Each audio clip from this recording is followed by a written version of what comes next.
ബാക്ക താഴ്വരയിലൂടെ കടന്നു പോകുമ്പോഴും അവർ അതിനെ നീരുറവകളുടെ താഴ്വരയാക്കി മാറ്റുന്നു. പരിശുദ്ധാത്മാവിനാൽ നിറഞ്ഞൊരു വ്യക്തിയാണെങ്കിൽ ചുറ്റുമുള്ളതെല്ലാം വിലാപത്തിനുള്ള കാരണങ്ങളാണെങ്കിലും വിലാപത്തിൻ്റെ താഴ്വരയിലൂടെ കൂടെ തന്നെയായിരിക്കും അവൻ നടന്നു പോകുന്നതെങ്കിലും അവനതിനെ നീരുറവയാക്കി മാറ്റുന്നു.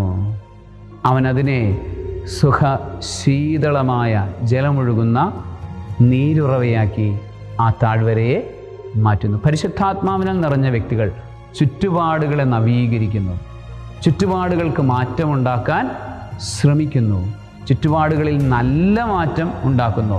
കാറൽ മാക്സ് പറഞ്ഞിട്ടുണ്ട്, മാറ്റമല്ലാതെ മറ്റൊന്നും മാറാതിരിക്കുന്നില്ല. അത് ഒരു പുരാതനമായ ഒരു തത്വമാണ്.